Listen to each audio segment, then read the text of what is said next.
నమస్తే. India's largest digital media network Suman టీవీకి స్వాగతం. మన సనాతన ధర్మంలో మనకు ఎన్నో సందేహాలుంటాయి. అలాంటి ధర్మ సందేహాలను నివృత్తి చేయడానికి ప్రస్తుతం మనతో ఉన్నారు బ్రహ్మశ్రీ డాక్టర్ ప్రదీప్ జోషి గారు. నమస్తే గురుగారు. శ్రీమాత్రే నమః. గురుగారు, ఇప్పుడున్న పరిస్థితుల్లో ఎప్పటికీ అది అలాగే నిలిచిపోతుంది. ప్రతి మనిషి పుట్టంగానే ధనవంతులు ఎవరు అవ్వరు కదా, పేదవాళ్ళు ఉంటారు. సో అంటే ఒక మనిషిలో వాళ్ళకి జాతక రీత్యా ధనయోగం కలగాలి అంటే ఎలా అంటారు? ఇప్పుడు ఈ విషయం ఏంటంటే ఇదే క్వశ్చను నాకు మా గురువుల దగ్గర మాట్లాడేటప్పుడు, గురుగారు ఇదంతా చెప్తున్నారు సరే, మీకెంత ధనం ఉంది అని అడిగారు అనమాట.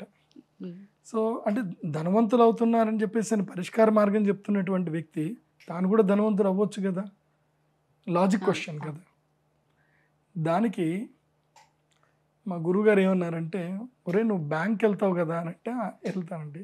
బ్యాంక్ మేనేజర్ ఉంటాడు కదా అంటే, ఉంటారు. అక్కడ లాకర్లో కొన్ని కోట్ల డబ్బులు ఉంటాయి కదా, ఉంటాయి. మరి అవన్నీ మేనేజర్ వేయినారా అంటే కావు. మేనేజర్ ఏం తీసుకుంటాడు అంటే నెలకి జీతం తీసుకుంటాడు, శాలరీ తీసుకుంటాడు. అయితే ఆ కోట్ల డబ్బులు మరి ఎవరి చేతిలో ఉన్నాయనంటే ఆయన చేతిలోనే ఉన్నాయి. వాడి జీవితానికి వాడి ఆలోచన విధానం వాడు అక్కడికి ఆగిపోయింది.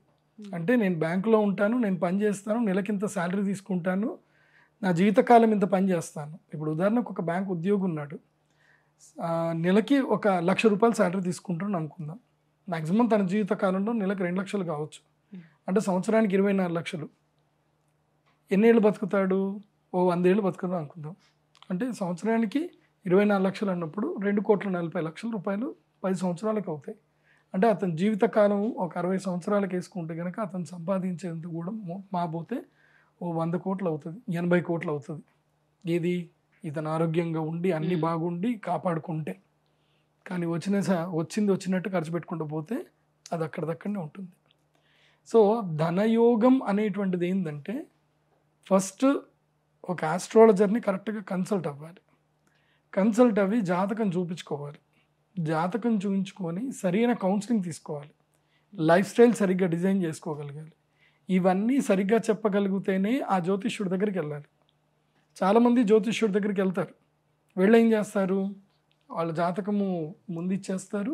ఇక వీళ్ళు చెప్తా ఉంటారు, వాళ్ళు కూర్చొని ఎందుకు వచ్చారండి అని అడుగుతారు.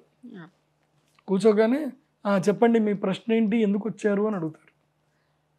నాకు అక్కడ డౌట్ వచ్చింది ఒకటి. నేను అడిగా మా గురువు గారిని, ఏమండి జ్యోతిష్య పండితుడి దగ్గరికి వెళ్ళిన, జ్యోతిష్యం అంటే ఏంటిది, భవిష్యత్తు గతము చెప్పడమే. వెళ్ళిన తర్వాత అన్నీ మనం చెప్తే ఇంకా ఆయన చెప్పేది ఏముందండి, ఆయన కౌన్సిలింగ్ ఇస్తాడు, మామూలు కూడా చెప్పేస్తారు కదా అని అంటే, అప్పుడు మా గురుగారు చెప్పారనమాట, జ్యోతిష్య పండితుడికి ఉన్న ప్రధాన లక్షణం ఏంటంటే, ఎవరైనా క్లయింట్ వచ్చి జాతకం ముందు పెడితే అతని గతం కరెక్ట్గా చెప్పగలగాలి. అతని జీవితంలో ఏ ఏ సంఘటనలు ఎక్కడ జరిగాయి, ఏం జరిగింది, వాళ్ళ జీవితంలో ఉండే ప్రధాన లక్షణం ఏంది అని చెప్పగలగాలి. అంటే కొంతమంది జీవితం మొత్తం రోగంతో కొట్టుకుంటూ ఉంటారు, కొంతమంది జీవితం మొత్తం అప్పులతోటి వాళ్ళ జీవితం గడిచిపోతూ ఉంటుంది, ఇంకొంతమంది వాళ్ళ జీవితం మొత్తం కూడా త్యాగం, అంటే ఇతరులకు సేవ చేసుకుని ఊడిగంలోనే వాళ్ళ జీవితం అంతా పోతుంది. ఇలా నువ్వు కష్టజీవియా, భోగజీవియా, రోగజీవియా, యోగజీవియా, రుణజీవియా, నువ్వు ఏ జీవివి, అంటే నీ జాతకానికి సంబంధించిన ప్రధాన వ్యక్తిత్వం ఏంది అనేది చెప్పి వాళ్ళ జీవితంలో జరిగిన ఇన్సిడెంట్స్ కొన్నైనా చెప్పగలగాలి. అప్ టు 80% అన్నా యాక్యురేట్గా చెప్పాలి. అలా చెప్పగలిగితేనే అతను జ్యోతిష్ పండితుడు. లేకపోతే మామూలుగా మా రాధ కూడా జ్యోతిష్యం చెప్పేస్తుంది, అన్ని ప్రాబ్లమ్స్ అని చెప్పేసి ఇంతమంది ఇంటర్వ్యూ చేసింది, దూరదర్శన్లో పనిచేసింది, సివిఆర్లో పనిచేసింది, ఇంకెక్కడెక్కడ ఆర్టీవీలో పనిచేసి ఎక్కడ కూడా పనిచేసి ఎంతో మందితోటి ముచ్చట పెట్టినప్పుడు ఇంకేముంది, అమ్మ మాకు ఈ ప్రాబ్లం ఉందండి అని అంటే, మీకు పలానా వల్ల బ్యాంకుకి ఫోన్ చేపిచ్చేస్తాను, నాకు 2% కమిషన్ ఇవ్వాలని చెప్పి తీసుకుంటే అయిపోతుంది. సో జ్యోతిష్యం వేరు, కౌన్సిలింగ్ వేరు. కాబట్టి అది మీరు ప్రధానంగా తెలుసుకోవాలి. అయితే ధనయోగానికి సంబంధించిన తత్వం ఏంటంటే, ఇందాక బ్యాంక్ మేనేజర్ది మీకు ఎగ్జాంపుల్ చెప్పాను కదా, అతనికి యోగం ఉంటే అతడు ధనయోగం ఉండడం ఒకటి, ధనం పక్కనే ఉండడం ఒకటి. ధనయోగం ఒకటి, ధనయోగం ఉండడం ఒకటి, ధనం తనదై ఉండడం ఒకటి, లేకపోతే వేస్ట్ కదా. ధనయోగం అంటే అర్థమైంది తన దగ్గర ఉండడం, యోగం అంటే అర్థం ఏంటంటే దానితోటి కలిసిపోవడం, మింగిల్ అవ్వడం అని అర్థం యోగం అంటే. సో ధనయోగం ఉన్నటువంటి వ్యక్తులు ఎవరు అంటే డబ్బులు బాగా ఉన్నటువంటి వాళ్ళు ధనయోగవంతులు. సో లక్ష్మీ యోగం ధనయోగం ఎవరికి వర్తిస్తుంది అంటే వాళ్ళ జాతకంలో ఉంటుంది. అయితే చాలామందికి లక్ష్మీ యోగం ఉంటుంది, నేను చూసాను చాలామంది లక్ష్మీ యోగం ఉంటుంది. కానీ లక్ష్మీ యోగం అంటే గురుగ్రహం బాగా ఉండడం, గురువు చాలా బాగా ఉన్నాడు కానీ చంద్రగ్రహం బాగాలేదు, అంటే మనస్తత్వం బాగాలేదు. డబ్బు అయితే ఉంది, పలానా చోటికి వెళితే డబ్బు వస్తుంది, పలానా పని చేస్తే డబ్బు వస్తుంది. ఇప్పుడు ఇంట్లోనే కూర్చొని కళ్ళు మూసుకొని నాకు డబ్బు రావాలి అంటే రాదు కదా. వీళ్ళు అక్కడికి వెళ్ళరు, ఏం చేయరు, ఇంట్లోనే ఉంటారు. ఇంకా అంటే భయపడతా ఉంటారు, ఒక కుస్థిత మనస్తత్వం ఉంటుంది, దేనికి ముందుకెళ్ళరు. శుక్రుడు బాగా లేడు, గురువు మంచిగా ఉంటాడు, శుక్రుడు బాగా లేడు.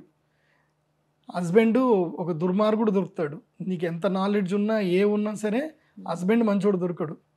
వాడికి విపరీతమైన భయం, నా భార్య బయటకు పోతే ఎంతమంది చూస్తారో ఏం జరుగుతుందో అని భయం వాడికి.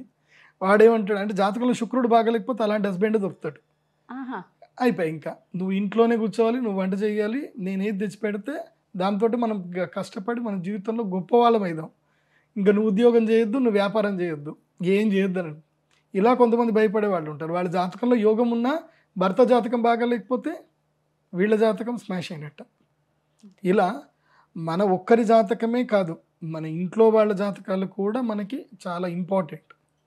ఇప్పుడు ఉదాహరణకి ఇంట్లో యజమాని జాతకం చాలా బాగుంది, ధనయోగం వస్తుంది, వాళ్ళ పిల్లల జాతకం బాగలేదు, వాళ్ళు అప్పులు చేస్తున్నారు, ఖర్చులు పెడుతున్నారు, దుబారా చేస్తున్నారు, ఏమవుతుంది ఆ డబ్బంతా కూడా పిల్లల కోసం ఖర్చు పెట్టాల్సి వస్తుంది.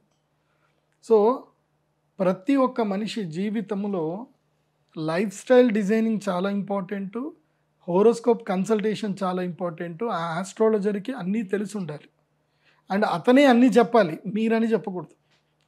అలా ధనయోగ ప్రాప్తి మీ జీవితంలో ఉందా లేదా అని తెలుసుకోండి. ఒకవేళ ఇవన్నీ లేదండి, ప్రదీప్ జోషిని కలవాలంటే 25,000 ఫీజు కట్టాలి, కష్టము అని అనుకుంటే ఒక్కరోజు ఉంటుంది, ఆ రోజుకి ఒక అద్భుతమైన శక్తి, ఒక విలువ ఉంటుంది. ప్రతి సంవత్సరములో 2 రోజులు చాలా ఇంపార్టెంట్, ఒకటి అక్షయ తృతీయ, రెండవది ధనత్రయోదశి. ధనత్రయోదశి రోజున లక్ష్మీదేవి అనుగ్రహం ఉంటుంది. ఎందుకోసం అంటే దీపావళికి ముందు వచ్చేది, అంటే ఈ త్రయోదశి అయిపోయిన తర్వాత నెక్స్ట్ నరక చతుర్దశి, తర్వాత దీపావళి. సో త్రయోదశి తిథి రోజున లక్ష్మీదేవి శ్రీ మహావిష్ణు ఇద్దరు గరుత్మంతుడి మీద భూలోక సంచారం చేస్తారు అని ఉంది. అందుకే ధనత్రయోదశి రోజున శ్రీ మహాలక్ష్మి యాగం చేయాలి. ఇది ఎప్పుడు చేయాలి అని అంటే రాత్రిపూట చేయాలి. రాత్రిపూట సింహలగ్నము కన్యాలగ్నంలో చేయాలి. సింహలగ్న కన్యాలగ్నం అంటే 4 గంటలు పడుతుంది. సింహ కన్యాలగ్నంలోని ఇది చెయ్యాలి. అంటే ఆల్మోస్ట్ మేము మిథున లగ్నం, సింహ కర్కాటక లగ్నంలోనే స్టార్ట్ చేస్తాం. సో ఆ విధంగా ఈ రాత్రిపూట చేసే యాగం ఉంటుంది. ఈ యాగం ఎవరైతే చేసి అమ్మవారిది తీసుకుంటారో వాళ్ళ జీవితం ఎలా మారిపోతుందని అంటే, వాళ్ళకి ఏదైనా చాలని ఉద్యోగం ఉన్నా ఏదున్నా సరే ఉద్యోగం పోతుంది. ఉద్యోగం పోతుంది. ఎందుకు పోతుంది అని అంటే వాళ్ళని ఇంకో దగ్గర వేయాలి కాబట్టి. ఒక్కటి గుర్తుపెట్టుకోండి, మీ జీవితంలో మీరు ఎక్కడికైనా దేవస్థానంకి వెళ్ళినా ఏదైనా పూజలు చేసినా మీకు ఏదైనా కష్టం వచ్చింది అనుకోండి, మీరు బాధపడొద్దు, నిజంగా సంతోషపడాలి. ఎందుకోసం అని అంటే నీకు ఆ కష్టం మూలకంగానే నువ్వు అక్కడ నీ కష్టం వచ్చి రాగానే ఎప్పుడైనా నీ జీవితాన్ని గుర్తుపెట్టుకో, ఎవరి జీవితంలో అయినా మీ జీవితాన్ని గుర్తుపెట్టుకోండి. మీకు ఒక శత్రువు పుట్టాడు, ఒక శత్రువు వల్ల, ఒక వ్యక్తి వల్ల మీకు ఏదో నష్టం జరిగింది, ఒక బాధ కలిగే సంఘటన జరిగింది, నష్టం జరిగింది అని అంటే మీరు ఇమ్మీడియట్లీ ఒక లైట్ వెలగాలన్నమాట, బల్బ్ వెలగాలి. ఏంటిదంటే ఇప్పుడు నేను ఇమ్మీడియట్లీ నా వే ఆఫ్ థింకింగ్ మార్చాలి, నా లైఫ్ స్టైల్ మార్చాలి, నేను ఇంకా వేరే ప్రోగ్రెసివ్ వేలోకి వెళ్ళాలి. అంటే నాకు యూటర్న్ పాయింట్ వచ్చింది, ఇది డెడ్ ఎండ్, ఈ రోడ్ అయిపోయింది, నా లైఫ్లో ఈ రోడ్ అయిపోయింది. మనము కార్లో వెళ్ళేటప్పుడు మనకు రోడ్ అయిపోయిందని తెలుస్తుంది, కానీ జీవితంలో ఎట్లా తెలుస్తుంది అంటే కష్టాల వల్ల మాత్రం తెలుస్తుంది.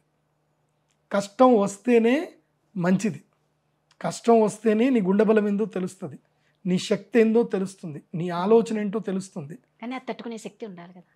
ఆ శక్తి రావాలంటే నీకు ఒక మంచి గురువు ఉండాలి, ఒక మంచి గైడ్ ఉండాలి. సుమన్ టీవీ తప్పకుండా చూడాలి, మేము అందరం చెప్పేటి వినాలి. వింటే మీరు బాగుపడతారు, లేకపోతే బాగుంటారు, అంతే కదా. సో నేను నా జీవితంలో అంటే నా స్వానుభవకంగా చెప్తున్నాను, I thanks to my enemies. నా శత్రువులకు నేను థ్యాంక్స్ చెప్తా. ఎందుకోసం అంటే వాళ్ళు నా జీవితంలో ఆ సంఘటన చేయడం వల్లనే, ఆ చెడు చేయడం వల్లనే నాకు మంచి జరిగింది. ఓ ఇంకా ఇది కాదు, ఇది నా ఫీల్డ్ కాదు అని మళ్ళీ నా సెల్ఫ్ అనాలిసిస్ వేసుకున్నాను. ఇప్పుడు ఉదాహరణకి ప్రేమ పాశం అంటారు చాలామంది. ప్రేమ పాశం అని ఊరికే రాలే. పాశం అంటే ఏంటంటే పట్టుకునేది. ప్రేమ పాశంతో చాలామంది ఇరుక్కుపోతారు. ఇప్పుడు ఉదాహరణకి నాకు మా అన్నయ్య చాలా హెల్ప్ చేశాడు, మా అన్నయ్య.